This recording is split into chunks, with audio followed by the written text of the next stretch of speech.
Okey. Hai semua, apa khabar? Okey, hari ini kita bersama dengan uh, pelajar seramai 90 orang. Jumlahnya 90 orang dan target kita, fokus kita hari ini seperti mana yang saya janjikan kepada pelajar-pelajar. Hari ini kita nak tengok konsep umum bab 9, bagaimana dengan semudah ABC. Kita nak kuasai bab 9. Kita nak fahami secara total bab 9 tu tentang apa. Dia akan bincang tentang apa, dia akan tanya tentang apa, apakah perkara penting yang pelajar harus tahu. Ini yang paling penting sebab bab 9 ni silibus lama memang popular lah. Bab ni memang popular. Bab ini memang popular dan mudah. Tahun lepas memang keluar daripada topik inilah. Okey, memang keluar. Soalan AC memang keluar daripada ini, asas-asas pembentukan dasar memang keluar. Jadi, pastikan anda bersama dengan saya supaya kita dapat kupas bab 9 A to Z. Okey, dengan hubung kaitkan dengan diri kita sendiri. Tak payah pergi luar. You ingat diri kamu? You ingat siapa tu Mas and the Gang? Ingat Mas and the Gang? Konseptual ini, maka kita dapat ingat keseluruhan bab. Faham keseluruhan apa yang kita nak belajar. Mungkin ada pelajar daripada sini yang sedang mengikuti kelas ini setelah pun melangkaui bab 9. Tak apa. Kita ulang kaji balik. Apa yang mungkin ada benda yang anda tak faham. Kita rungkai hari ini. Okey? Jadi tajuk kita hari ini fahami konsep bab 9 semudah ABC dengan berkonsepkan fahaman Mas and the Gang. Apa maksud Mas and the Gang? Watak. Mas ini seorang. Nama dia Mas. Dan dia ada gang dia. Maksudnya dia ada kawan. Itu konseptual kita lah hari ini. Okey? Okey. Ini contoh lah. Cikgu letak macam ni. Itu Mas and the Gang. Gang ni maksudnya kawan dia ada di serata dunia. Ataupun di serata seluruh Malaysia. Ataupun seluruh negeri, seluruh daerah. Tak kisahlah. Kawan dia ada ramai. Jadi hari ini apa yang kita nak tengok, berdasarkan cerita persahabatan Mas dengan rakan-rakan, kita cuba nak kaitkan pembelajaran hari ini. Supaya itu akan memudahkan pemahaman kita. Itu akan memudahkan pemahaman kita. Jadi ingat Mas, ingat and the Gang. Itu yang penting. Jadi apa yang kita nak tengok hari ini ialah, bagaimana Mas ini, dia cuba dapatkan persahabatan. Apakah latar belakang? Sejak bila dia cuba cari kawan? Contohnya, umur kanak-kanak, sekolah rendah ataupun kindergarten, lepas tu sekolah rendah, lepas tu sekolah menengah, lepas tu universiti, lepas tu keluar daripada universiti, bergaul dengan masyarakat. Ada banyak peringkat dia cuba dapatkan kawan. Kenapa dia cuba nak dapatkan kawan? Apakah kepentingan kita ada kawan? Itu semua, itu konseptual umum. Itu yang kita nak tengok. Okey, mungkin apa yang saya nak sampaikan ni agak keliru sikit. Mungkin tak ada kaitan dengan apa yang kita belajar. Nanti saya akan kaitkan. Okey, kita fahami konten ini dulu. Konsep ini dulu. Okey, okey, yang pertama. Ini yang kita tengok. Okey, ini yang kita sedang tengok. Kejap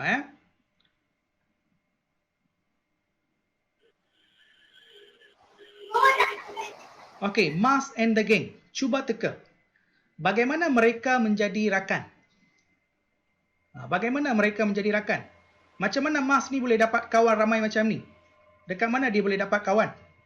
Tolong beritahu Ustaz. Melalui media sosial. Ya, kuat sikit. Saya terdengar. Melalui media sosial. Melalui media sosial. Okey, cikgu type dekat sini ya. Media sosial. Okey, lagi dekat mana? Sekolah. Lagi? Sukan. Persatuan. Sukan. Lagi? Lagi mana? Sekolah tu ada 3 bahagian lah. Sekolah tu ada 3 bahagian. Cikgu letak sini prasekolah. Program cikgu. Ya, program. Tempat bekerja sir. Ya, tempat bekerja. Sekolah, prasekolah, lepas tu sekolah rendah, lepas tu sekolah menengah. Okey, sekolah menengah. Jiran sir. Uni ya, apa dia? Tempat kerja. Jadi ia melibatkan apa? Dia melibatkan jangka masa kan, betul tak? Betul tak? Bukan. Ya, dia melibatkan perkembangan jangka masa kan. Dia melibatkan masa, perkembangan masa. Dia dapat kawan ikut perkembangan masa. Ini satulah. Lagi satu, dia dapat kawan ataupun persahabatan melalui apa? Sanak saudara yang telah pun ada beribu-ribu tahun. Ataupun mengikut masyarakat, golongan masyarakat yang sama, golongan masyarakat yang sama, ataupun yang menghanuti agama yang sama. Okey? Ataupun budaya yang sama. Ataupun mereka tinggal di satu kawasan yang sama. Okey? Tinggal satu kawasan yang sama. Betul tak?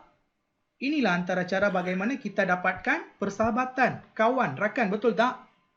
Betul ke tak betul? Ya. Betul kan? Jadi inilah yang dikatakan sebagai, kalau Malaysia, kita kaitkan MAS ini sebagai apa? Kita tutup mic ya. Yang buka mic tu, tolong tutup mic Ustaz. Okey. Jadi MAS ini sebenarnya siapa dia? Kita kaitkan dengan Malaysia. Geng ini kita kaitkan dengan negara-negara luar. Jadi persoalannya bagaimana MAS ini dia boleh dapatkan kawan banyak. Begitu juga apa yang kita nak belajar dalam bab 9 ni, Malaysia cuba adakan hubungan persahabatan dengan negara-negara dunia ini. Jadi MAS ini dia dapatkan kawan dia melalui beberapa perkara macam ni lah. Mengikut jangka masa, golongan masyarakat, agama, budaya, tinggal di kawasan satu tempat yang sama. Jadi negara pun sama juga, dia cuba dapatkan rakan dia, negara lain sebagai rakan negara dia melalui banyak perkara. Bagaimana? Itu yang kita nak tengok dalam apa? Itu yang kita nak tengok dalam 15.1.1. Memerihalkan latar belakang dasar luar Malaysia. Bagaimana Malaysia mengadakan hubungan dengan negara lain. Jadi apa yang jadi anda kena tahu apa yang anda wajib tahu. Anda kena tahu latar belakang dasar luar Malaysia. Malaysia mengadakan hubungan dengan negara mana, sejak bila. Jadi kita kena tahu sejarah perhubungan dia. Jadi apa yang perlu kita tahu?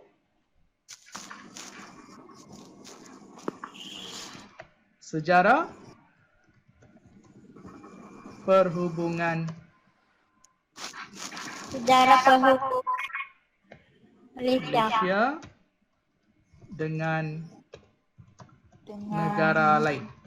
Jadi Malaysia ni sejarah sekejap Jadi sejak bila Malaysia ni mengadakan hubungan dengan negara lain? Mesti ada sejarah dia kan, latar belakang kan, betul tak? Betul kata betul? Betul kata betul? Betul kan? Cikgu Padam ni, cikgu akan pergi balik kepada buku teks kamu. Okey, cikgu akan pergi kepada buku teks kamu sekejap. Jadi kalau kita tengok buku teks kamu, dia tunjuk apa? Latar belakang dasar Malaysia. Dia adakan hubungan bila? Itu yang tadi cikgu kata apa? Latar masa. Dia adakan dengan hubungan siapa? Dengan siapa? Melaka. Okey? Kepentingan mengapa dia adakan hubungan ini? Okey? Zaman British, zaman kemerdekaan. Jadi ini penting. Mengapa penting? Sebab dia memang ada dalam DSKP kamu. Memang termaktub dalam DSKP kamu. Jadi mengapa kita menghadapkan hubungan dengan negara lain? Jadi sekarang persoalan cikgu. Persoalan cikgu dan kamu kena faham bahawa screen mate kamu memang akan jadi hitam. Okey. Mengapakah kita perlukan kawan? Ini asas wajib semua tahu. Mengapa kita perlukan kawan?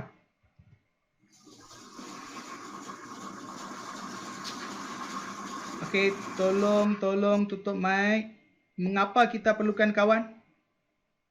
Kita senaraikan dulu, ini penting Jangan left. You dengar dulu, boring pun tak apa. Awal-awal you tak faham tu apa. Apabila saya kaitkan, you akan faham. Tak payah hafal. Okey, kenapa kita nak kawan? Kita perlukan kawan ni mengapa? Apakah tujuan kita adakan kawan? Mengapa? Mesti ada tujuan kan? Betul tak? Untuk membantu kita pada masa yang susah. Okey, membantu. Membantu satu kata kerja saja. Membantu dari segi apa? Itu yang penting. Membantu dari segi apa? Dari segi apa? Ini antara kita dengan rakan kita lah. Kita dengan rakan kita, mengapa kamu nak kawan? Tolong jawab.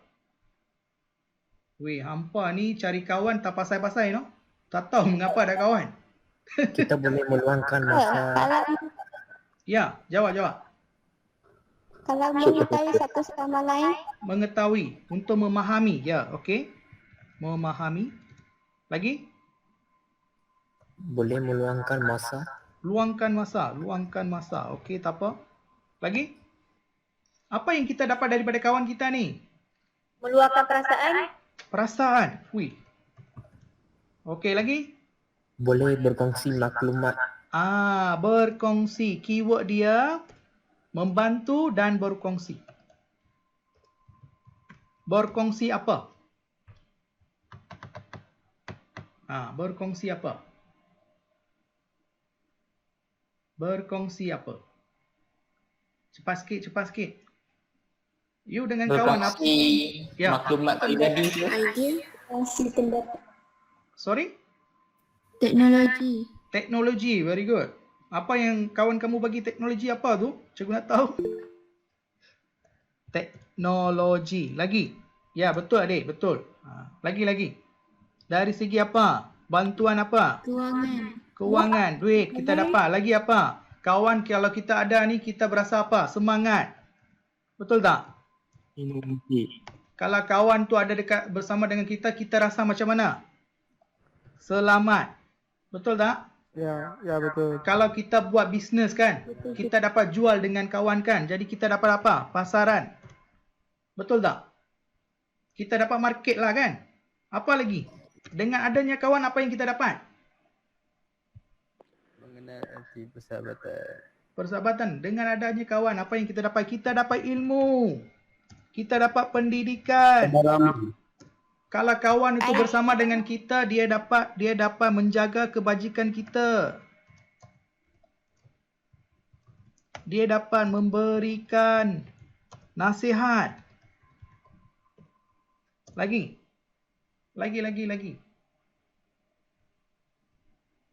Dia akan memudahkan kerja kita. Lagi apa?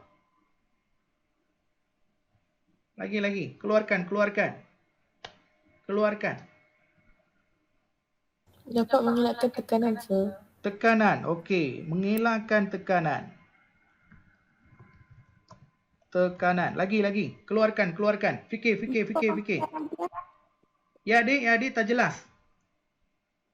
Berkongsi idea, Very good. Berkongsi idea. Lagi. Pegang kata kunci membantu, berkongsi, mengelakkan, memupuk.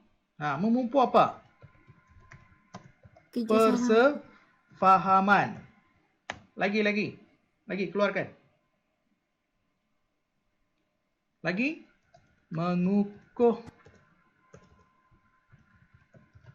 Mengukuhkan kedudukan kita. Ya, membantu. Betul kan? Jadi sekiranya kita ada kawan, dia akan membantu kita dari pelbagai aspek. Okey, dari segi teknologi, ialah kita tak tahu, kita butuh huruf. Okey, dia bagi teknologi lah, dia bagi duit. Kalau dia ada, kita bersemangat nak buat sesuatu kan, dia ajar kita. Kalau kawan kita ada bersama dengan kita, kita rasa selamat. Okey, kalau kawan itu kita ramai, katakan kita mulakan satu perniagaan, kita dapat jual barang kita dengan mereka. Jadi kawan itu pada ketika itu akan menjadi pasaran. Okey? Kawan itu juga boleh berkongsi ilmu kepada kita. Okey? Kawan itu juga boleh berkongsi pendidikan kepada kita, boleh memberikan juga pendidikan kepada kita. Kawan itu juga boleh menjaga kebajikan kita sekiranya kita menghadapi sebarang masalah ataupun musibah yang besar. Kawan juga boleh memberikan nasihat kepada kita sekiranya kita ni hilang semangat ataupun kita gagal dalam sesuatu perkara ataupun kita terpaksa menghadapi masalah yang besar, malapetaka yang besar, contohnya COVID. Okey, kawan kita juga akan memudahkan kerja kita, dia akan turun padang, dia akan membantu kita. Okey, kawan juga cuba akan mengelakkan tekanan yang kita hadapi dengan pelbagai nasihat dan bantuan. Kawan kita juga akan berkongsi pelbagai jenis idea. Kawan juga boleh memupuk persefahaman. Kawan juga akan mengukuhkan kedudukan kita sekiranya kita ada ramai kawan. Okey, ada ramai kawan, kita rasa macam dah goyang dalam satu bisnes ke apa ke ataupun dalam kehidupan. Apabila mereka ini bersama dengan kita, kita bersemangat dan kita mampu melakukan sesuatu dengan jayanya. Kawan juga akan membantu dalam pelbagai hal. Jadi, adakah kita dapat kebaikan ataupun keburukan daripada kawan? Kebaikan. Kebaikan banyak. Jadi apabila kebaikan ini banyak, maka kita harus ada banyak kawan. Bukannya saya kata kita perlu pentingkan diri sendiri, tak. Secara tak langsung kita dapat banyak macam ni kan. Jadi sama juga dengan sebuah negara. Iaitu negara tercinta kita, iaitu negara Malaysia. Apabila selepas kita mendapat kemerdekaan, 1957, kerajaan berusaha mengukuhkan kedudukan negara kita melalui mengukuhkan politik. Lepas tu sosial kan? Lepas tu ekonomi. Dan yang ini kita dah tengok dalam apa? Yang ini kita dah tengok dalam bab 6, bab 7, yang ini bab 8. Betul tak? Tapi politik ini belum habis. Sebab konten politik ini dia luas. Politik melibatkan pemimpin, politik melibatkan pentadbiran, politik melibatkan kebijaksanaan pemimpin. Politik juga melibatkan dasar luar negara, politik melibatkan keselamatan. Ada banyak. Jadi hari itu kita hanya tengok dari segi keselamatan dalam bab 6, tapi kita belum lagi tengok dari segi dasar luar negara. Jadi untuk memajukan negara Malaysia kita ini, kita perlu memperkukuhkan politik, sosial dan ekonomi. Jadi yang ini kita dah tengok dalam bab 8, yang ini kita dah tengok dalam bab 7, yang ini sedikit saja kita tengok, luasnya dia punya bidang kita belum tengok lagi.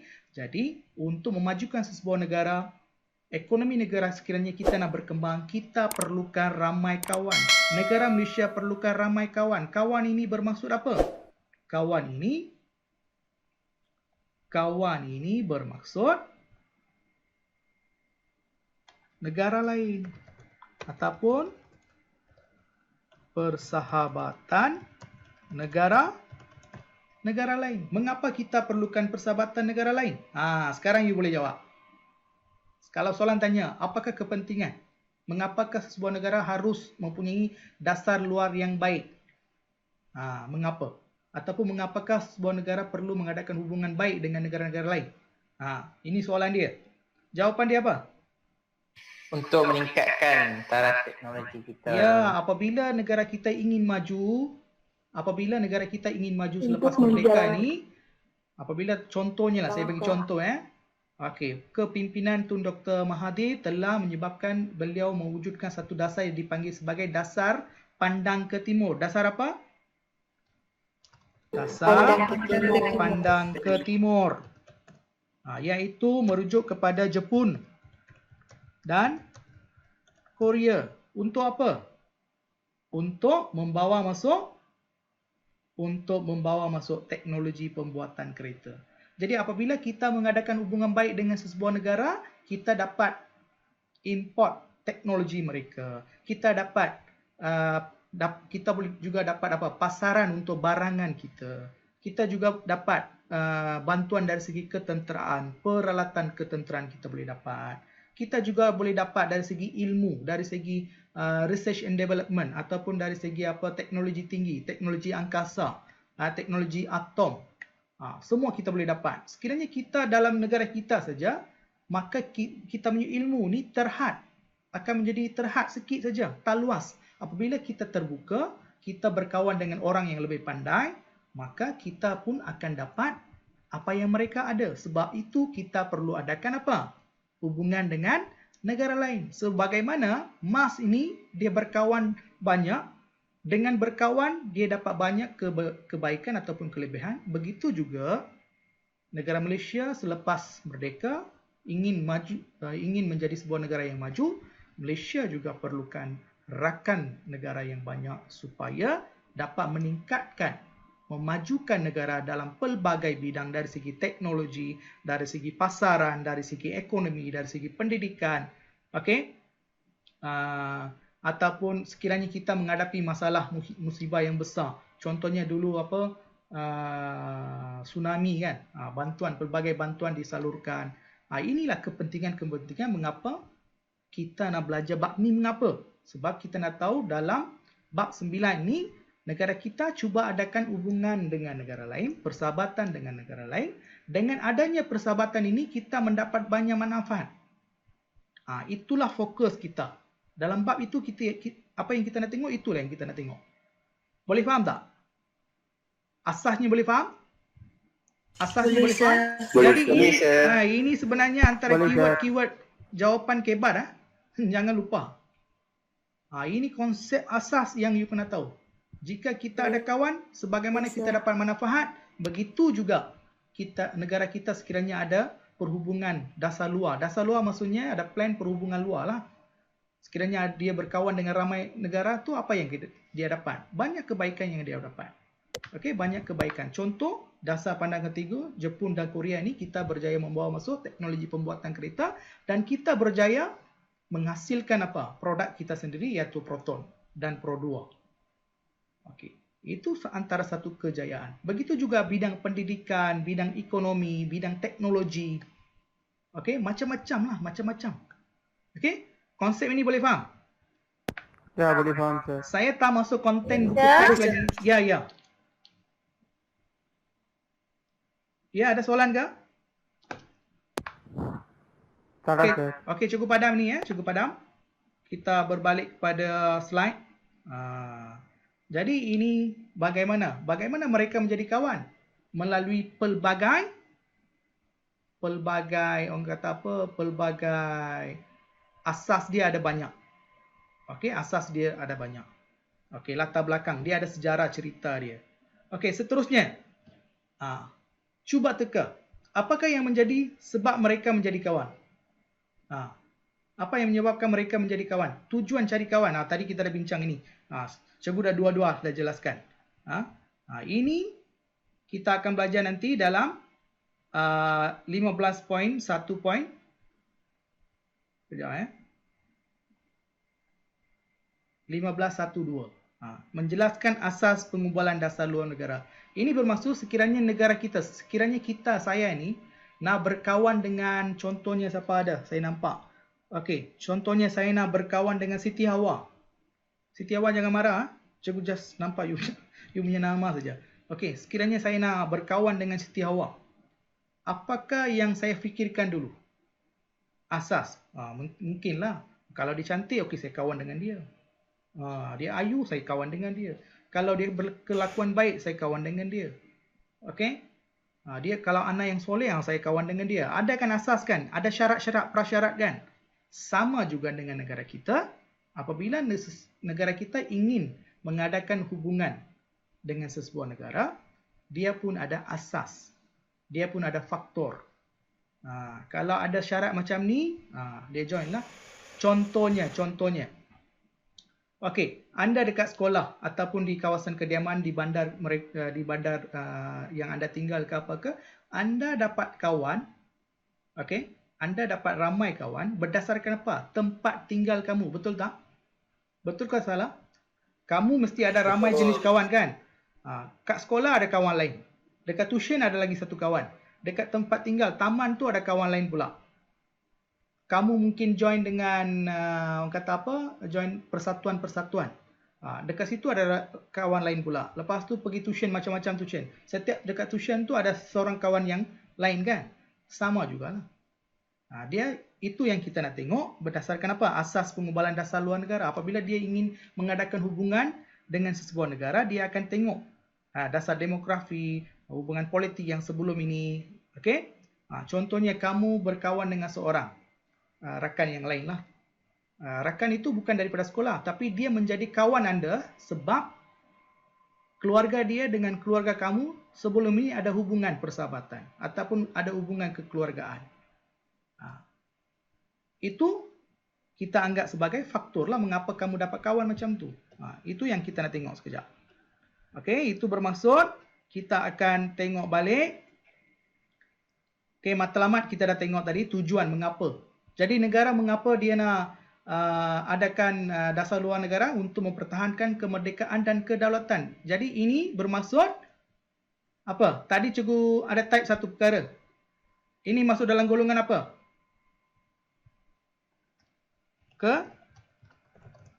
Keselamatan. Melindungi kepentingan nasional. Ini politik, untuk menjaga kepentingan politik, ekonomi dan sosial. Ini kita kena faham.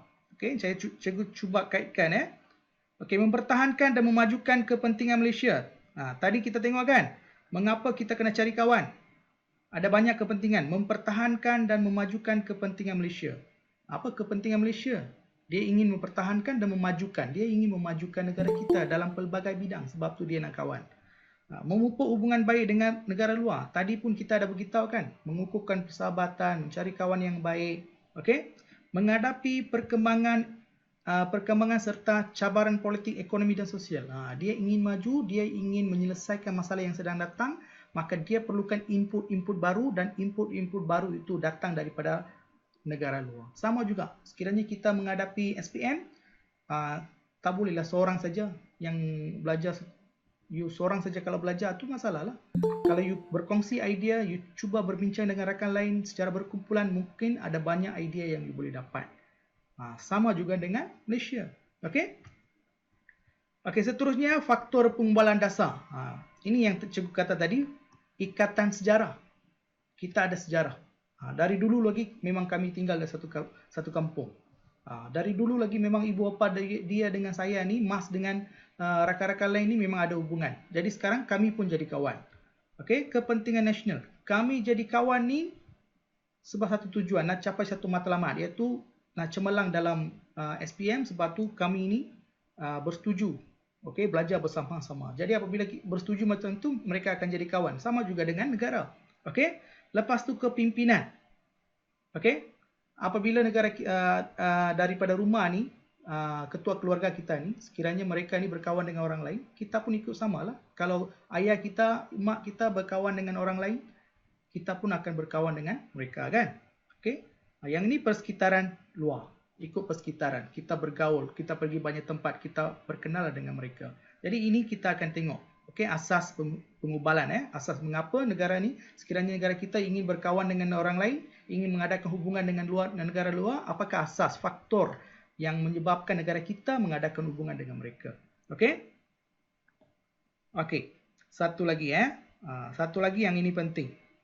Siapa dapat jawab memang dia hebatlah. Okey? Okey, boleh baca tak? Boleh baca? Tadi ada seorang pelajar, saya lupa nama dia, tanya soalan ini. Hantar dekat Telegram, dia tanya dekat saya. Saya baca-baca, saya pun dah pening. Apa dia mau tanya? Memang soalan dia memang high level. Siapa boleh jawab?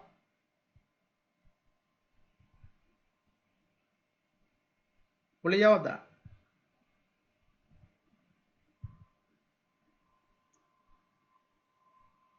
Soalan ini daripada buku teks kamu. Cikgu. Ya, Siti Hawa, ya jawab. Siti, tolong jawab. Perang dingin ini adalah konflik politik. Okey, Perang dingin ialah konflik politik okey, yang melibatkan dua kuasa, okey. yaitu Blok Barat, yang Ya. mana Blok Barat ini diterajui oleh Amerika Syarikat, Ya, dan negara Blok Timur itu dia diterajui oleh Kesatuan Soviet, tidak Ya. silap saya lah. ya, ya. Jadi konflik ini dia akan mencetuskan pergaduhan lah. Jadi itu yang menyebabkan akan mempengaruhi dasar luar negara Malaysia juga. Okey, jadi bagaimanakah peristiwa tersebut mempengaruhi dasar luar negara kita selepas Perang Dunia, selepas Perang Dunia Kedua? Sebelum Perang Dunia Kedua, kita ada dasar kita.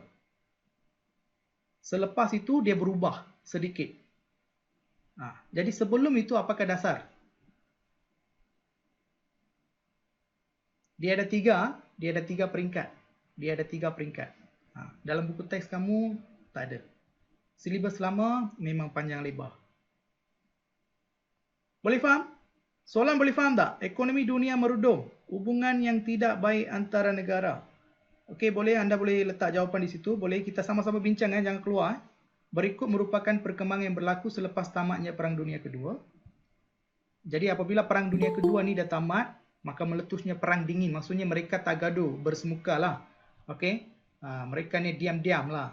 Okey, boycott macam ni lah. Okey, tak join dengan mereka, hanya beli barangan negara-negara tertentu, sekat aktiviti pasaran. Ini maksudnya Perang Dingin. Jadi ada dua blok dalam Perang Dunia ini, mereka masih lagi berperang tapi Perang Dingin. Tapi sebelum itu, negara kita ni dia ada satu asas. Dia memanglah berkawan dengan negara-negara lain. Tapi selepas meletusnya Perang Dingin ni, apakah cara? Adakah dia berkawan ataupun tidak berkawan? Siapa boleh jawab? Okey, ini wajib you kena tengok, bagi perhatian bagaimana mereka buat soalan. Saya tak tahu siapa yang buat soalan ni. Buku teks kamu muka surat 195. Kalau you ada buku teks, you boleh buka. Okey, soalan ini dia ambil hanya daripada sini. Dia buat satu soalan macam ni, gila. Pengumpulan dasar luar negara ditentukan oleh perkembangan yang berlaku pada peringkat antarabangsa seperti ketika era Perang Dunia, Perang Dingin. Pada masa itu, dasar negara kita lebih pro-barat. Maksudnya kita menyokong negara-negara barat. Contohnya British. Okey? Pro-barat, Malaysia mengubah dasar. Jadi apabila berlakunya Perang Dingin ini, Malaysia ini telah mengubah dasar pro-barat yang menyokong negara barat kepada tidak berpihak kepada mana-mana orang ataupun dasar berkecuali. Dia tak kawan dengan negara-negara lain, negara-negara pro-barat ataupun negara-negara barat. Mengapa? Mengapa dia tak nak kawan? Contohnya lah, kamu lah kan, dulu kawan dengan rapat dengan seorang. Contohnya Mas, dia kawan dengan Mas kawan dengan Mina, ataupun Mas kawan dengan Raju, ataupun Mas kawan dengan Ali. Okey, dulu memang kawan rapat. Ali membantu dia, ini sama-sama membantu. Tiba-tiba Ali ni menghadapi masalah. Dia menghadapi masalah dari segi kelakuan dia, tak baik. Itu telah menyebabkan kumpulan lain, okey, kumpulan kawan lain telah datang menyerang mereka. Sekiranya anda bersama dengan Ali, apa akan berlaku? Apa yang akan berlaku? Anda pun kena hentam sama, betul tak? Betul kan salah? You pun kena betul. Kan? Tak pasal-pasal. Ya, betul. Ya, tak pasal-pasal you kena kan? Sama juga pada ketika itu, sebelum berlakunya Perang Dingin, semasa berlaku Perang Dunia Kedua, kita masih lagi menyokong pihak British. Kenapa? Sebab kita masih lagi di bawah pentadbiran British. Jadi kita terpaksa sokong mereka. Faham tak? Jadi kita terpaksa pro-barat. Mereka memang membantu negara kita banyak. Jadi kita pro-barat. Tapi apabila berlakunya Perang Dingin, selepas merdeka ataupun sebelum ni, apa yang berlaku? 1970-an ni, apa yang berlaku ialah kita dah merdeka, kita ingin maju. Sekiranya kita pro-barat, kan ada dua blok kan? Ada dua blok kan?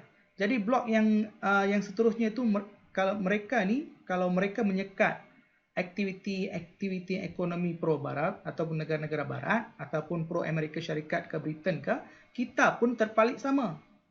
Jadi itu akan menyebabkan ekonomi negara kita pula akan terbantut. Lagi-lagi kita baru merdeka dan inginkan kemajuan. Jadi sekiranya kita pro-barat, apa yang terjadi kepada negara-negara barat itu juga akan memberi kesan kepada negara kita. Jadi sebagai seorang pemimpin, apakah pemimpin yang kita buat? Dia kata kita tak nak sokong mana-mana pihak, kita tak nak terlibat dengan mana-mana masalah. Bijak ke tak bijak?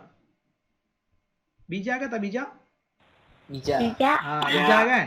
Tak payahlah, itu you punya pasal. Bijak. Kalau saya sekali sokong dia, nanti dia akan sekat ekonomi saya. Dia tak akan bagi saya punya barang tu jual dekat sana.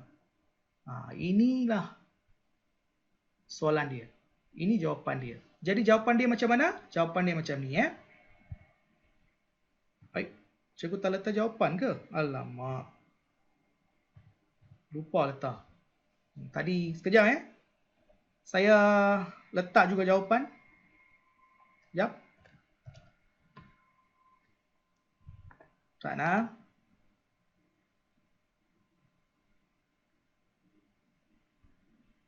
Saya amat berterima kasih kepada anda semualah bersama dengan saya. Faham tak faham, saya pun tak pasti. Anda nanti kena bagilah feedback.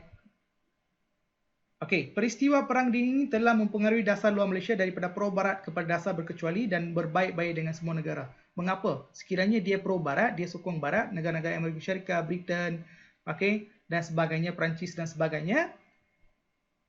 Sekiranya mereka hadapi masalah, kita pun akan hadapi masalah ekonomi bersama. Sebab kita berkawan dengan mereka, jadi satu lagi pihak tu akan hentam kita juga. Jadi kita akan menghadapi masalah dari segi ekonomi, dari segi kestabilan politik, dari segi keselamatan. Jadi untuk mengelakkan perkara itu berlaku, apakah pemimpin kita buat? Dia kata kami tak nak campur dengan mana-mana pihak, kami ini bebas berkecuali. Kami tak nak terpalit dengan kamu. Itu masalah kamu. Okey? Jadi perubahan dasar ini disebabkan kurangnya peranan yang dimainkan oleh AMDA. AMDA ini satu kesatuan yang disahkan oleh British dan kurangnya pengaruh Britain di timur serta pergolakan di Vietnam. Jadi pengaruh Britain selepas Perang Dunia Kedua ni dia jadi lemah. Sebab dia terpaksa menghadapi 2 perang dunia. Dan Britain ni antara salah sebuah negara yang mempunyai banyak negara banyak negara jajahan. Dia terpaksa keluarkan banyak duit. Jadi selepas Perang Dunia Kedua, dia ingin majukan kembali, meningkatkan kembali ekonomi dia. Jadi dia tak mampu nak jaga negara-negara yang dijajah. Sebab itulah dia bagi merdeka kepada kita. Kalau dia nak jaga, dia tak akan bagi merdeka. Sebab dia tak mampu nak jaga negara-negara yang telah dijajah. Jadi dia cuba lepaskan. Itu salah satu sebab mengapa kita dapat merdeka. Okey? Jadi apabila peranan dia dah tak ada dah, kita tak perlulah sokong dia. Sebab tu kita ke dasar berkecuali. Malaysia mengambil langkah menjalin hubungan dengan negara-negara berfahaman komunis. Okey? Contohnya China, Jerman Timur, Korea Utara, Vietnam Utara dan Mongolia. Sebab penduduk ramai, kalau kita keluarkan barangan kita, kita boleh pasarkan kepada mereka, itu akan lebih menguntungkan kita daripada negara-negara barat. Itulah. Jadi, kenapa cikgu letakkan benda ni? Terima kasih kepada pelajar yang hantar soalan ini. You tengok, daripada satu benda macam ni, dia boleh tanya soalan macam ni. Jadi, buku teks itu kitab suci kamu. Jangan abaikan. Boleh faham tak? Dan berkaitan dengan era Perang Dingin ni, dia tak banyak. Dia tak banyak. You kena cari. Kita ada 3 era. Okey, pro-barat, lepas tu dasar berkecuali, okey, dasar bersama. Okey, ada 3 level Nanti you Google, you cari. Dalam buku teks kamu tak banyak. Okey. Yang ni boleh faham? Boleh faham Boleh, Syah. Okey. Boleh. Okey, apakah persatuan penduduk mereka tadi? Okey, tadi kita dah tengok Mas ini dia ada geng. Mas ni dulu seorang-seorang. Lepas tu dia carilah kawan banyak. Mengapa dia cari kawan banyak? Sebab dia ada kepentingan, keperluan. Kalau dia dapat kawan banyak, dia dapatlah banyak kebaikan. Jadi dia pun cari banyak kawan. Okey, dan kawan Mas ni dia dapat kawan dekat banyak tempat, sekolah, okey, dekat rumah, dekat taman permainan, dekat kedai, dia nak pergi dekat mall, mungkin dia kenal dekat sana. Okey? Lepas tu, apabila dia sudah ada banyak kawan, mereka buat apa? Mereka mungkin tubuhkan satu persatuan. Okey? Mungkin mereka tubuhkan satu persatuan. Dekat mana? Contohnya Mas dan geng dia tinggal dekat satu kawasan. Apakah persatuan yang mereka akan tubuhkan? Apakah persatuan yang mereka tubuhkan? Tolong beritahu. Contohnya Mas tinggal dekat Taman Mas. Mas tinggal di mana? Di Taman Mas. Apakah persatuan yang mereka akan tubuhkan? Persatuan Mas. Persatuan Mas. Persatuan penduduk Taman. Persatuan penduduk Taman Mas. Taman Mas, betul tak? Betul tak? Jadi kenapa persatuan Mas? Persatuan Taman Mas sebab Mas tinggal di taman itulah. Jadi ada satu persatuan ditubuhkan untuk apa? Untuk mengapa mereka tubuhkan persatuan itu? Apa ketujuan? Tolong beritahu. Apa ketujuan? Adik, tolong beritahu apakah tujuan ada persatuan? Menjamin keharmonian. Untuk berkongsi idea. Okey, berkongsi. Okey, berkongsi idea. Lagi menjaga apa? Kebajikan penduduk, itu yang paling penting kan? Lepas tu menjaga apa? Menjaga keselamatan ya penduduk. Betul kan? Lagi apa? Menjaga kebajikan, menjaga keselamatan. Mengadakan pelbagai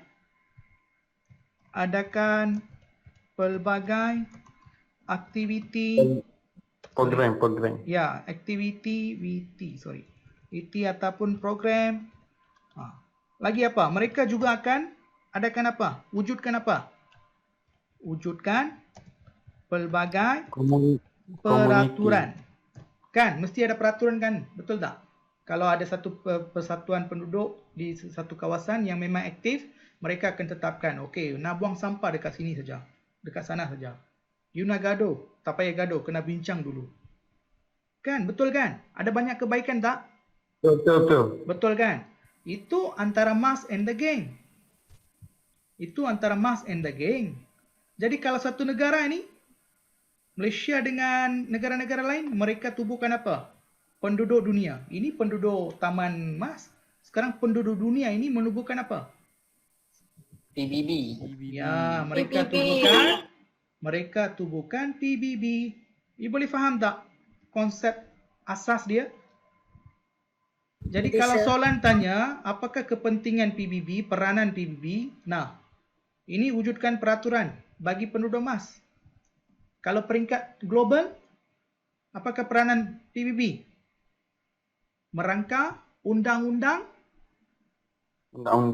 Undang-undang untuk siapa? Negara-negara yang ada di dunia ini lah. Betul tak? Merangka pelbagai aktiviti yang boleh menggabungkan mereka, wujudkan integrasi kan? Itu PBB yang buat. Menjaga kesihatan, kebajikan kan? WHO, WTO kan? Menjaga kebajikan, pendidikan ada. PBB punya cawang wing dia. Yang jaga pendidikan ada, yang menjaga kebajikan ada, yang pergi cari masyarakat yang kebeluran dekat Afrika tu semua mereka yang buat. Benda ni perlu hafal tak PBB punya ni? Kalau you dah faham konsep macam ni, perlu hafal tak benda ni? Adalah sedikit saja yang you perlu hafal. Siapa yang terlibat, dekat mana, apa bantuan yang diberi, itu saja. Tapi konsep asas you sudah ada. Betul tak? You nak jana idea untuk tulis apa? Soalan kebat. Ataupun soalan struktur. Sapsui saja you boleh dapat markah. Just tukar, menjaga keselamatan penduduk. Apabila dia tanya dekat sini, dia merujuk kepada 15.1.3, menjaga keselamatan masyarakat dunia. Dia merangka undang-undang dunia. Dia yang menetapkan banyak undang-undang dunia. Berperang macam mana? Nak wujudkan satu negara, apa peraturan dia? Dari segi nak jaga alam sekitar, dia yang tetapkan. Dari segi perdagangan ke apa ke, keselamatan ke, semua siapa yang tetapkan? PBB yang tetapkan. Kalau di tempat penduduk kita, persatuan yang menetapkan. Bagi jadi mudah. Boleh terima ke? Boleh faham ke apa yang cuba sampaikan? Jadi jangan susah payahlah hafal satu buku teks. Kalau you dah faham benda ini, benda yang you nak hafal tu akan jadi sikit. Betul tak? Membantu tak benda ni? Adakah benda ni membantu anda? Membantu Okey. Okey. Membantu. Okey. Kalau ada soalan, you boleh ajukan dekat saya. Menjamin keharmonian penduduk, bagus. Okey, meluaskan pasaran, ya. Ahmad Aiman, terima kasih. Menjamin keharmonian penduduk. Kalau di sini penduduk Taman Mas, kalau peringkat Malaysia ataupun global, dia akan menjamin keharmonian penduduk dunia. Dia akan mengeratkan hubungan antara sebuah negara dengan lain. Okey, boleh faham Jadi Boleh. itu kebaikan secara keseluruhan. Itu kebaikan secara keseluruhan. Dan Malaysia ini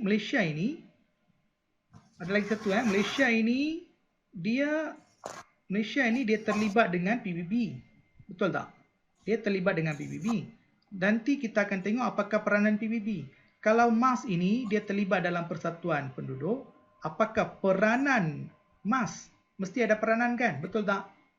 Sebagai anggota persatuan tu kita setiap orang tu ada peranan kita masing-masing kan, tugas kita masing-masing kan. Jadi Malaysia ni dia telah menganggotui PBB. Apakah peranan PBB? Apakah peranan Malaysia? Mesti ada. Ini apa yang kamu harus tahu. Okey, menguraikan pelibatan Malaysia dalam Pertubuhan Bangsa-Bangsa Bersatu. Jadi Malaysia terlibat dalam Pertubuhan Bangsa-Bangsa Bersatu, apakah fungsi? Apakah tanggungjawab Malaysia dalam PBB? Apa yang dia buat? Malaysia buat apa? Sumbangan Malaysia ni apa? Jadi ini yang wajib you kena tahu dalam 15.1.3. Jadi setiap apa yang cikgu paparkan ni daripada DSKP kamu Jadi dekat sini you kena tahu sumbangan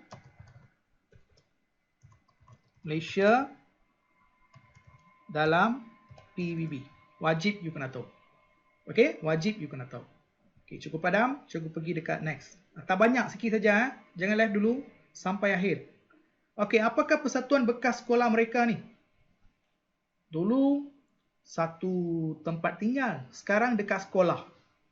Dulu mereka belajar sama-sama. Mas ni dia belajar dengan rakan-rakan dia dekat satu sekolah. Lepas you dah keluar daripada sekolah, apakah persatuan yang kita tubuhkan? Katakan diorang belajar SMK Bidong. Orang yang belajar SMK Bidong ke SMK Yashwini ada kan? Yashwini, SMK Ibrahim. Lepas you dah keluar, persatuan apa yang kamu masuk dekat sekolah tu? Tolong jawab. Ya, teruskan dek. Siapa dia? Alumni, bagus. Alumni, persatuan bekas pelajar, kan? Jadi kalau kita sebagai pelajar dulu bersama-sama dan kita ini dibimbing oleh pihak sekolah. Ada seorang yang jaga kita iaitu pihak sekolah. Di bawah itu kita semua ahli dia. Mereka ni jaga kita kan, kita di bawah mereka. Kita dibimbing oleh mereka. Kan? Betul kan? Sama juga dengan Malaysia. Sebelum Malaysia mendapat kemerdekaan, Malaysia ni terlibat dalam apa? Siapa boleh beritahu? Kita negara ini dijajah oleh siapa? British kan? Jadi bukan kita saja, banyak negara yang dijajah oleh British. Hampir kebanyakan negara di dunia ini dijajah oleh British. Jadi negara-negara yang dijajah oleh British ini ada satu persatuan. Apakah persatuan itu? Commonwealth. Commonwealth. Jadi mengapa Malaysia join Commonwealth? Mengapa Malaysia join Commonwealth? Jawapan dia sebab kita pernah dijajah oleh British. Ya, jadi disebabkan kita pun terlibat dalam benda tu, ada banyak negara yang terlibat dalam penjajahan itu. Jadi kita ni sudah jadi rakan baik. Kita semua macam adik-adik kat sekolah lah. Dulu satu sekolah. Kan? Sama-sama kan? Kena rotan pun sama-sama kan? Baik buruk semua dapat kan? Sama-sama kan? Jadi negara kita pun sama juga. Dulu kita ni dijajah oleh negara British. Bukan kita saja. Ada ramai lagi negara, banyak lagi negara yang pernah dijajah oleh British. Jadi negara yang dijajah di bawah British ini dipanggil sebagai negara Commonwealth. Sebagaimana Mas and the gang ini, mereka dulu belajar satu sekolah dan selepas mereka habis belajar, mereka tubuhkan apa? Persatuan bekas pelajar yang disebut sebagai alumni. Kita pun, negara Malaysia pun alumni apa? Alumni British lah. Ataupun dipanggil sebagai Commonwealth. Boleh faham? Boleh faham tak? Boleh. Okey. Apa yang dia akan uji dekat sini? Apa yang akan dia tanya ialah kebaikan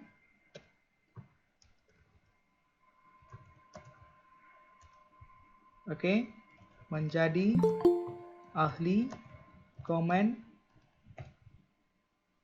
Kebaikan negara kita, kebaikan menjadi ahli Commonwealth. Apa kebaikan dia? Apa Pertahanan. Sorry? Pertahanan.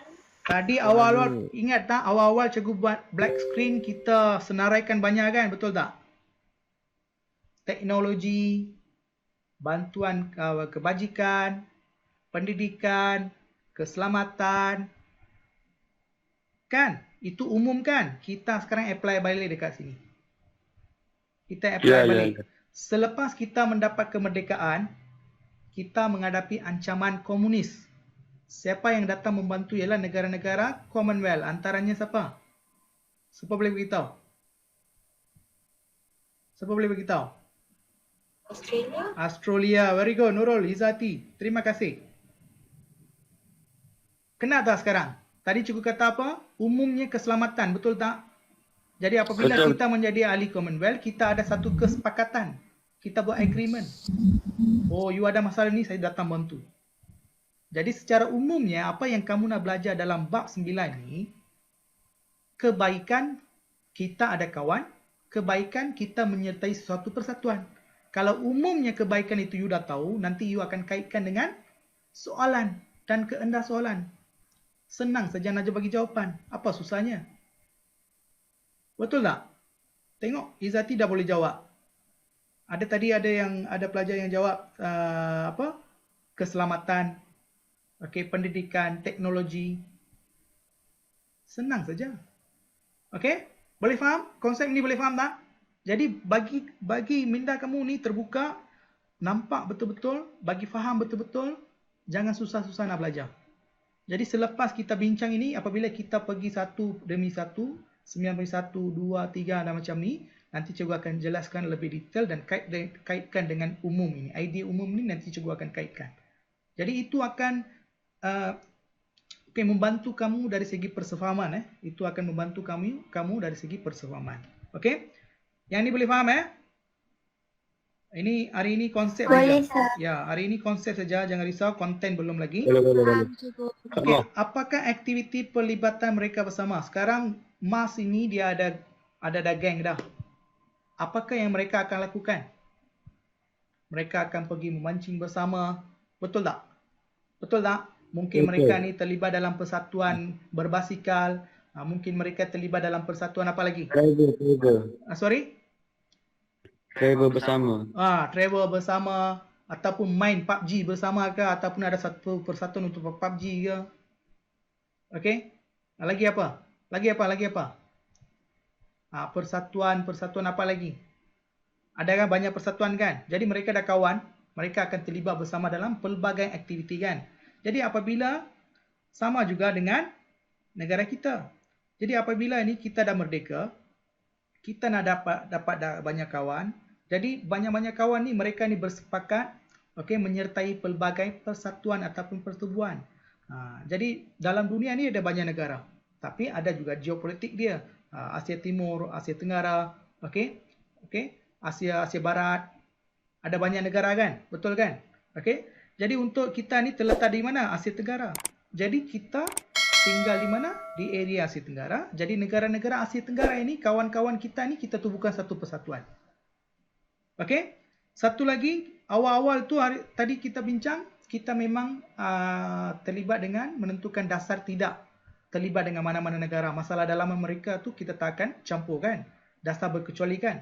Jadi ada juga negara-negara macam ni, seperti kita yang tak nak campur dengan mana-mana negara masalah orang lain, kita tubuhkanlah 6. Pergerakan negara-negara tanpa tak berpihak kepada mana-mana orang ataupun negara-negara berkecuali. Satu lagi, disebabkan negara kita ni sebuah negara Islam berlandaskan perlembagaan Islam sebagai agama rasmi. Jadi kita buat apa? Kita berkawan dengan negara-negara Islam. Jadi apabila kita berkawan dengan negara-negara Islam, kita tubuhkan satu persatuan yang dipanggil sebagai OIC. Jadi setiap penyertaan kita ini berlandaskan keperluan kita. Kita tinggal di area Sungai Petani, dekat Facebook, ada satu page, Persatuan Penduduk Sungai Petani. Ada satu page kan? Sama kan? Lepas tu Ada. negara-negara okey tanpa berpihak. Mungkin ada satu lagi persatuan. Lepas tu negara Islam. Okey, Persatuan Muslimin dan Muslimat Kuala Mudayan. Mestilah ada banyak persatuan. Walaupun kita ini satu, tapi kita terlibat dalam banyak aktiviti persatuan. Jadi apabila kita terlibat dalam banyak aktiviti macam ni, maka banyaklah kebaikan yang kita dapat. Banyaklah peluang-peluang ekonomi yang kita dapat. Banyaklah peluang-peluang sosial dan politik yang kita dapat. Jadi apa-apa kebaikan yang kita bincang awal tadi, kita akan dapat daripada pelbagai negara. Apabila bantuan-bantuan ini dapat, itu akan mempercepatkan proses pembangunan negara kita. Itulah tujuan mengapa kita terlibat dalam pelbagai pertubuhan antarabangsa. Itulah yang kita akan belajar nanti. Jadi apabila kita menyertai ASEAN, apakah kebaikan yang kita dapat?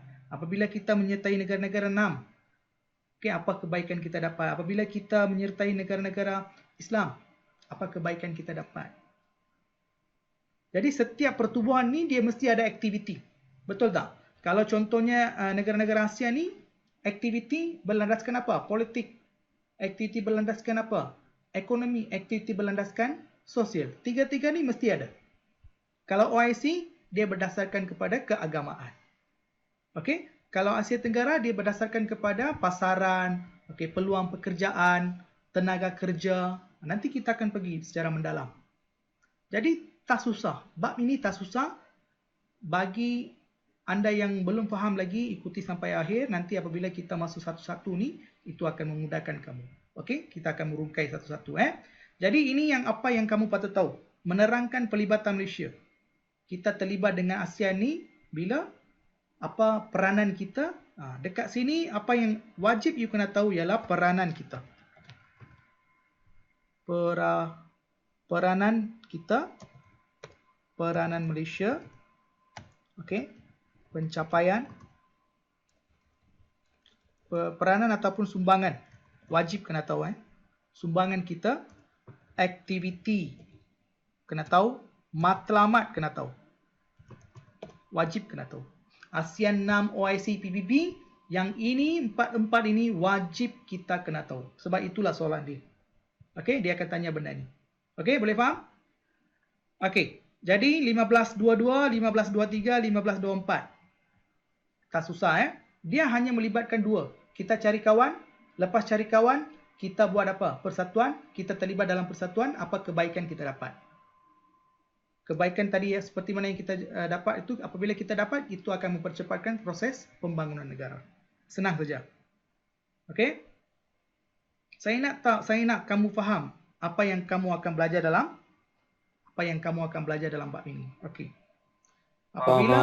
Apabila kita ni dah dapat cari kawan, memang kita sudah buat satu persatuan, itu akan mengukuhkan kedudukan kita.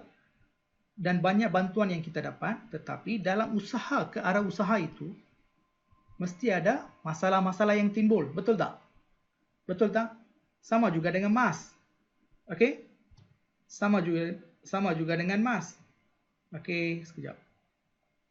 MAS and the gang. Mereka sama-sama travel. Mereka sama-sama menubuhkan pelbagai persatuan. Mereka terlibat bersama. Okey? Mesti ada masalah ataupun cabaran untuk mengukuhkan persahabatan ini. Sama juga dengan Malaysia. Malaysia ini dia nak cuba berkawan dengan negara-negara macam ni melalui pelbagai persatuan dan pertubuhan. Mesti ada masalah dan cabaran. Mesti ada masalah dan cabaran. Persoalannya sekarang, bagaimana Malaysia menghadapi itu? Bagaimana Malaysia dengan bijaknya menghadapi masalah tersebut? Itu yang kamu wajib belajar dalam bab ini. Okey? Memerihalkan cabaran mengukuhkan dasar luar Malaysia. Bagaimana kita dapat mengukuhkan persahabatan ini? Jadi di sini kalau dia tanya, dia akan tanya langkah-langkah. Soalan dia akan tanya langkah-langkah mengukuhkan dasar luar Malaysia.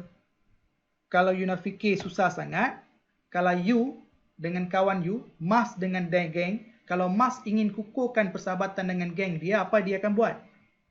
Apa dia akan buat? Tolong bagi Zat. Apa dia akan buat? Cepat. Membuat cabaran. Membuat cabaran. Memanglah cabaran, dia ada masalah kan? Dia akan wujud banyak masalah. Okey, dalam proses persahabatan ni ada banyak masalah yang berlaku.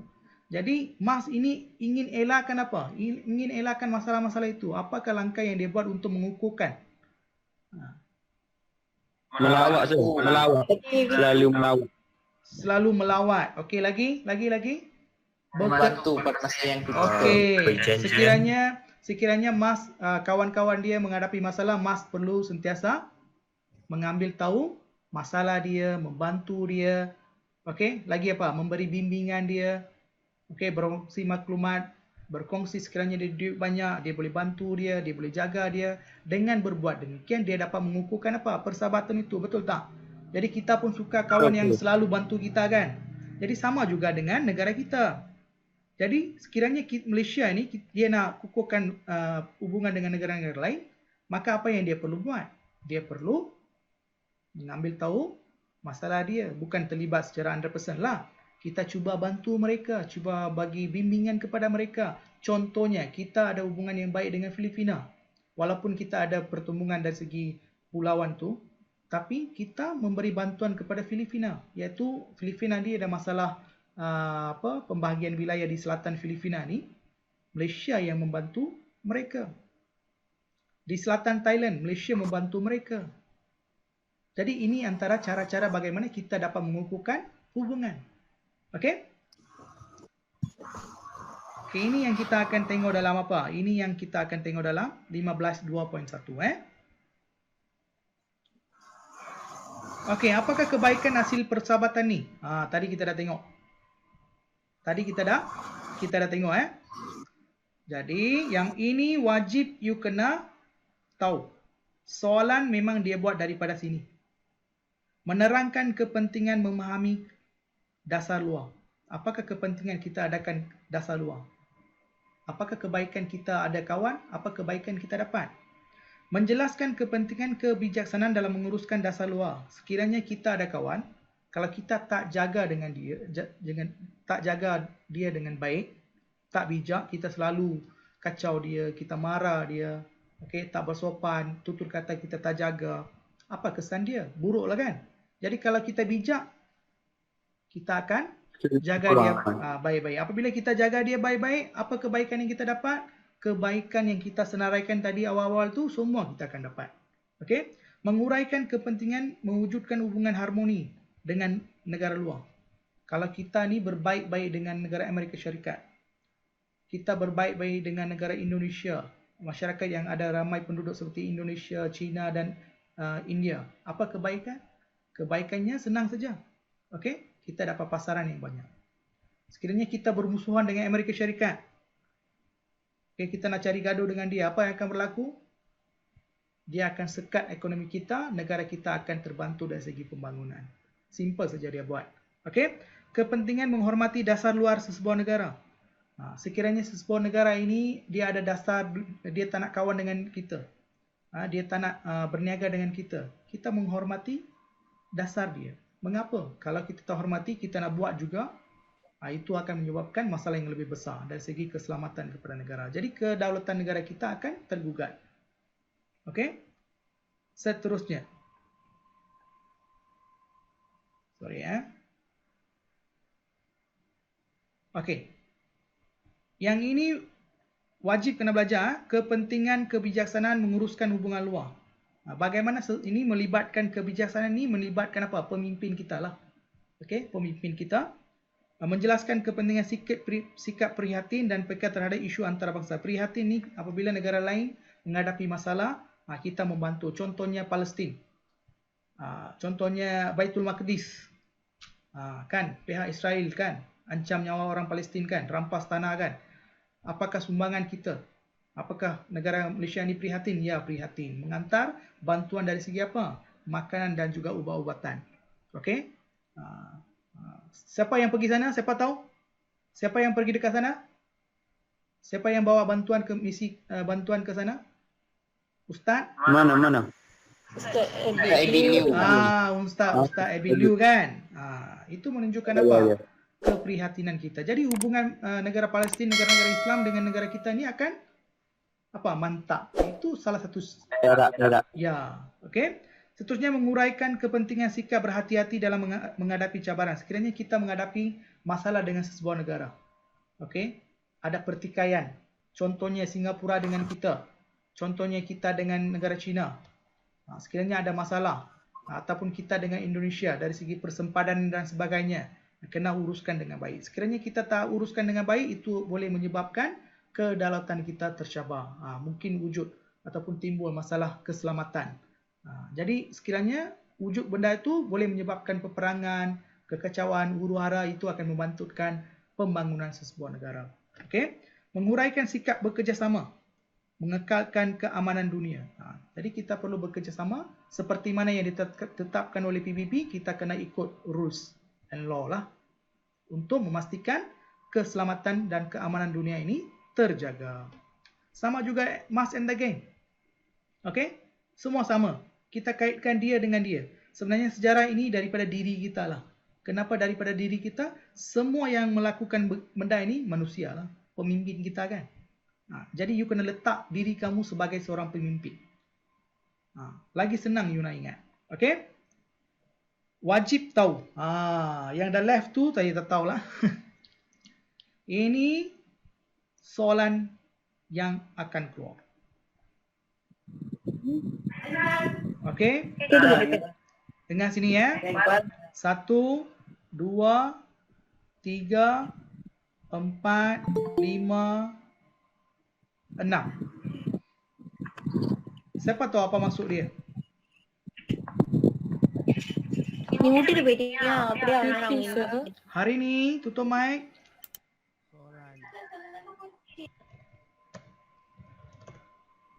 Arah soalan ataupun pemberian TP dekat sekolah kamu. Tahap penguasaan kamu. Mengikut DXKP. Dan mengikut tahap inilah mereka buat soalan. Dan you kena bersedia. Okey? Yang ini aras tinggi. Ini you kena tahu. Saya tak pastilah ini pendapat cikgu. Sebagai seorang murid, you kena tahu. Okay? Sorry ya. You kena tahu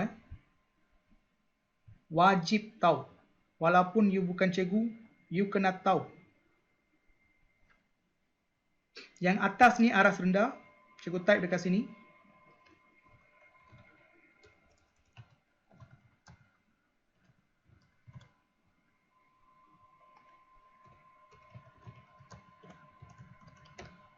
Ini aras tinggi. Okay, you tengok Tengok betul-betul You baca benda tu pun you dah tahu dah. Ini susah ke senang? Memerihalkan pengetahuan berkaitan dengan asas pembinaan dasar sesebuah negara. Apakah asas faktor pengubalan dasar sesebuah negara? Senang saja. You just nyatakan saja. Senang kan? Menjelaskan pemahaman berkaitan dengan asas pembinaan dasar luar dengan contoh. Dengan negara mana kita adakan hubungan. Contohnya dari segi faktor sejarah. Hubungan ni dilakukan atas faktor sejarah. Contohnya Malaysia memang sebelum merdeka, sejak zaman Kesultanan Melaka lagi kita adakan hubungan perdagangan dengan Arab, negara India dan China. Kan? Just itu contoh, kita just bagi saja. Kan? Tak perlu buat apa uraian ke hujah ke, tak perlu. Membuat kronologi. Kronologi maklumat berkaitan dengan asas pembinaan dasar luar negara. Ada 3 asas. 3. Okay? Awal, pertengahan, lepas tu masih lagi dasar berkecuali jugalah. Okay? Yang pertamanya pro-berat. Lepas tu berkecuali. Lepas tu berkecuali. Dan mengikut peredaran zaman. Ada 3. Kronologi dia. Kita adakan hubungan dengan mereka ni dari segi apa. Itu senang saja. Tapi apabila dia nak uji dekat sini, inilah yang dipanggil sebagai apa? Kebat. Untuk menjawab section ini, kita memang perlukan apa? Kita memang perlukan konten daripada buku teks. Tetapi, yang lebih kena ada itu dari segi pemahaman. Apa yang saya jelaskan dari awal dapat sampai sekarang. Kalau you tak faham secara keseluruhan, tiga-tiga tahap ini susah you nak buat. Kenapa? Ini wajib dengar. Yang dah left tu, I'm sorry. Sebab you kena menganalisis maklumat. You kena analisis banding beza. You kena beritahu. Macam tadilah soalan tadi saya tunjukkan. Kenapa selepas Perang Dunia Kedua, semasa Perang Dingin, mengapa kerajaan ni dia tak nak Perang Barat, lepas tu dia berbatak balik ke dasar berkecuali. You kena beritahu lah, you kena analisis. Oh, dia berbatak balik sebab benda ni berlaku. You kena nyatakan sebab. You kena analisis dan bagi keputusan. Ini aras tinggi tapi low sikit. Okey, aras tinggi tahap pertama. Lepas tu menilai kepentingan dasar luar negara. Maksudnya, kalau negara kita ni mengadakan hubungan, okey, ini yang penting ya, ini yang penting. You tengok ya. You baca soalan ni pun dah tahu jawapan dia. Menilai kepentingan dasar luar Malaysia dalam membina hubungan baik antara negara. Menilai kepentingan. Kepentingan itu kebaikan. Sekiranya negara kita mengadakan hubungan baik dengan negara luar, apakah kepentingan yang kita dapat? Tolong jawab. Boleh jawab ke? Susah ke?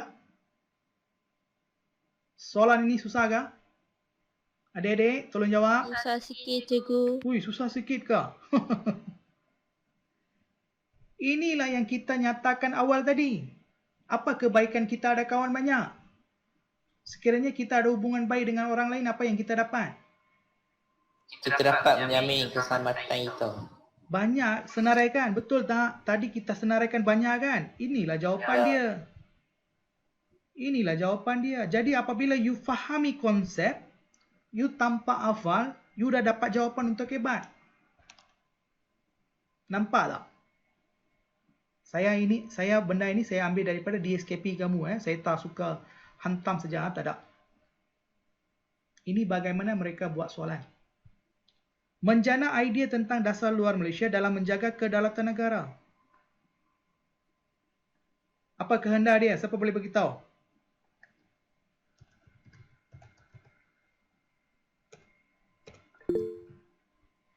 Meningkatkan sistem pertahanan dan keselamatan negara. Ya, betul Nurul. Thank you. Nurul Khadijah, menjaga kebajikan rakyat, mendapat bantuan. Okey. Yang last kali, kebat aras tinggi. Mengapakah idea tentang dasar luar Malaysia dalam menjana idea tentang dasar luar Malaysia dalam menjaga kedaulatan negara? Dia tanya, sekiranya kita ini adakan hubungan baik ataupun dasar luar negara kita baik, dia boleh menjaga kedaulatan negara. Jadi soalannya, sana, sekejap. Dekat sini sebenarnya bukan mengapa, soalannya bagaimana. Jadi di sini you kena jelaskan ataupun huraikan. Jadi kalau kata tugas dia keluar jelaskan, huraikan ataupun bincangkan, itu aras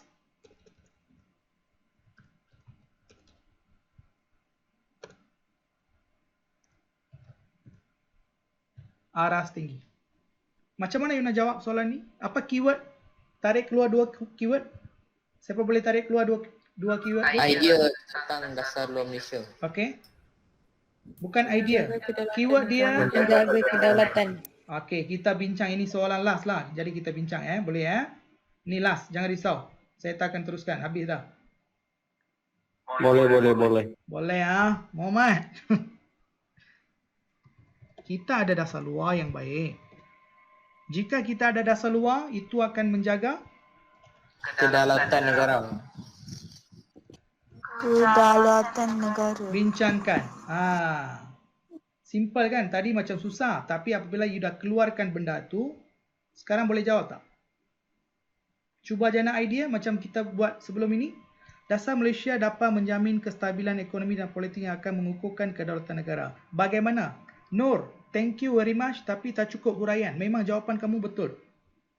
Nur Khadijah, betul jawapan kamu tetapi huraian kita nak. Sebab benda ni dia tanya dalam soalan kebas bahagian C, esei.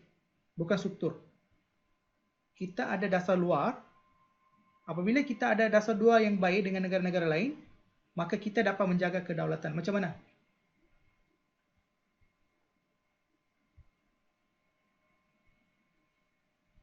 Ada idea tak? Siapa Kita nak? dapat membesarkan pasaran kita. Apa dagangan dengan luar negara? Okey, pasaran perdagangan berkaitan dengan ekonomi. Tapi menjaga kedaulatan dia berkaitan dengan keselamatan.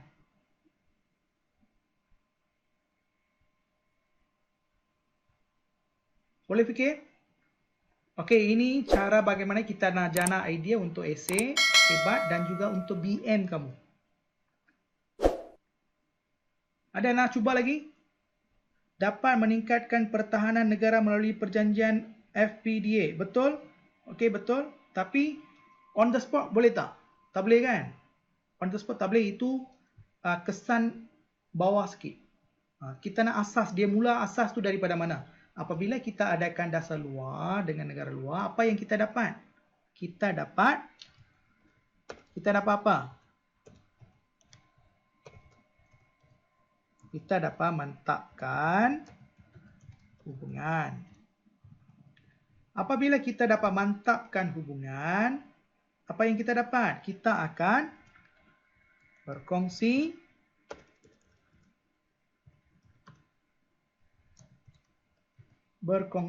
idea. Berkongsi apa? Cikgu senaraikan di sini ya. Berkongsi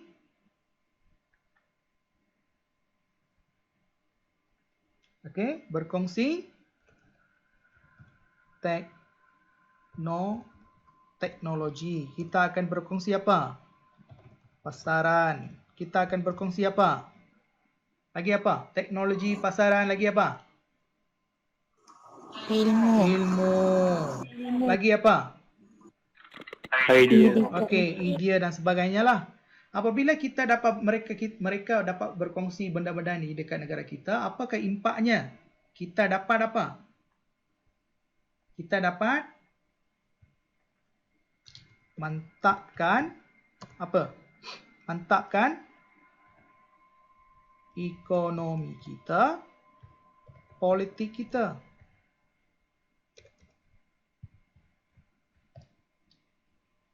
Okey, ekonomi mantap. Politik akan menjadi kuat. Okey? Apabila ekonomi politik menjadi kuat, okey? Aspek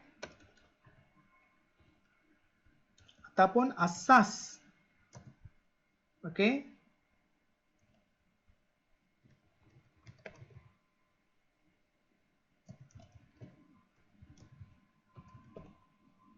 Asas keselamatan ataupun pertahanan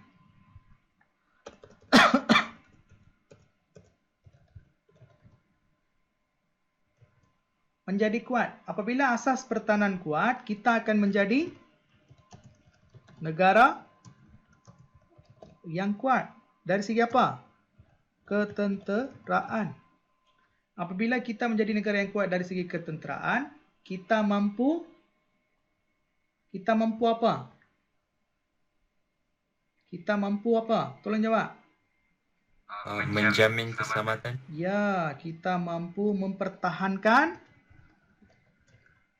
Kedaulatan undang-undang. Doi.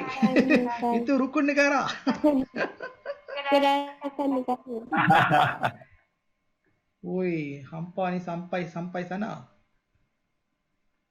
Okey, tunggu sana. Okey, kita adakan hubungan dengan negara luar. Kita dapat mantapkan hubungan sebab kita dapat perkongsian teknologi, pasaran, ilmu, idea, ekonomi dan sebagainya, macam-macam yang kita dapat. Apabila benda betul itu dapat, secara automatik dia dapat mantapkan ekonomi kita, dana banyak dari orang politik ni, mereka akan gunakan dana yang ada tu untuk memantapkan pertahanan negara kita, iaitu tentera negara kita, maka kita akan menjadi sebuah negara yang kuat dari segi ketenteraan. Apabila sistem pertahanan kita negara ini kuat, maka kita mampu mempertahankan negara kita. Apabila kita mampu mempertahankan negara kita, kita dapat menjaga kedaulatan negara. Boleh faham tak proses ini? Ada berapa? Boleh. Boleh ya? Senang ya? Boleh ya? Okey, 1, 2, 3. Ini yang ini kan, yang ini boleh jadikan contoh. Ini boleh jadikan contoh. Jadi 1, 2, 3, 4, 5, 6, 7, 8, 9. Jadi soalan kamu 8 markah lah. Confirm lah you dapat. Ini cara bagaimana kita huraikan. Kita rangkai. Kita ambil, kita rungkai soalan, ambil keluar. Lepas kita rangkai. Maksudnya rangkai, maksudnya kita buat macam chain lah. Okay? Kita susun satu-satu sampai kepada kesan dia. Memanglah tadi ada pelajar yang beritahu lah, contohnya dapat meningkatkan pertahanan negara melalui perjanjian FTA. Itu salah satu contoh lah. Tapi cikgu tak ambil contoh itu. Cikgu hanya ambil contoh untuk mempertahankan kita punya sistem keselamatan kita. Kita boleh ambil juga yang itu. Melalui persefahaman, perjanjian, kita dapat mengekalkan apa? Keselamatan kita. Kita dapat menjaga keselamatan kita. Sekiranya kita berkawan dengan Amerika Syarikat, kita berkawan dengan China, negara lain tak berani nak serang. Sama juga apa yang berlaku zaman Kesultanan Melayu Melaka. Melaka mengadakan hubungan diplomatik dengan negara China. Mengapa? Untuk mengelakkan serangan daripada Thailand, Siam. Sama juga sekarang. Kita mengadakan hubungan persahabatan diplomasi dengan negara-negara yang besar, kuat. Dari segi membuat apa? Agreement dan sebagainya. Jadi apabila kita menghadapi masalah, mereka akan campur tangan. Jadi kita selamat. Okey? Sama juga boleh buat. Jadi siapa yang hantar tadi? Muhammad Irfan kan? Terima kasih Muhammad Irfan. Bagus. Okey? Jadi itu pun kita boleh buat huraian juga. Tak ada masalah. Okey, ini antara salah satu cara lah. Okey? Okey, ini last ini wajib. Yang pertama, cikgu dah beritahu. Yang ini wajib you kena tahu. Okey, cikgu laju sikit. Kejap. Boleh ya? Boleh ya? Tunggu sekejap ya. Okey, ini sudah, ini sudah. Okey, kronologi you kena tahu. Kronologi you kena tahu. Ini sudah, ini pun sudah. Yang ini semua you kena tahu ya. Yang ini wajib you kena tahu. Okey, sudah. Yang ini semua sudah. Okey, yang kedua pula. Ini semua wajib you kena tahu, you kena faham dan kalau ditanya, you kena jawab. Okey. Bagaimana kita dapat eratkan hubungan dengan negara luar? Yang ini tadi saya dah beritahu. Bagaimana kita dapat eratkan hubungan dengan kawan kita? Apa usaha yang kita buat? Sama juga dengan sebuah negara. Okey? Ini kena bagi contoh lah apakah usaha yang kita akan buat. Bantuan, bimbingan, perkongsian maklumat, perkongsian teknologi. Okey? Ini susun maklumat, ini fakta, you tak boleh lari. Ini analisis. Sama juga. Okey? Jadi yang ini wajib you kena tahu untuk bab 9. Jadi apabila nanti kita masuk bab 9, kita akan fokus berdasarkan apa? Berdasarkan DSKP. Walaupun kita gunakan slide dan sebagainya, kita akan gunakan DSKP. Okey? Okey, sekejap. Dia ni memang nampak banyak ni. Memang nampak banyak. Tapi jangan takut. You dah faham keseluruhan cerita ini, mudah bagi kita. Okey? Yang ni dah habis. Jangan keluar dulu. Ada satu lagi. Esok sekolah, saya minta maaf. Kita buat apa? Big idea satu. Last. Imbas kembali. Okey, kita buat imbas kembali ya. Boleh kah? Boleh, sir. Boleh ya? Okey. Kita melakukan apa? Ada dasar luar. Okey. Kita ada dasar luar. Mengapa kita ada dasar luar? Ada banyak kebaikan. Sebab ada banyak kebaikan. Okey? Okey, sebab ada banyak kebaikan. Kebaikan dari segi apa? Kebaikan dari segi politik, sosial, Politik, ekonomi. dan ekonomi. Ekonomi. Ya. Okey. Sebab kita ada banyak kebaikan dari segi politik, sosial dan ekonomi. Apabila kebaikan itu kita dapat buat apa? Mantapkan ketiga bidang ini kan, betul kan? Apabila kita Ya. memantapkan ketiga-tiga bidang, apa yang berlaku? Negara kita stabil. Apabila negara kita stabil, apa kesan seterusnya? Tolong jawab. Maju.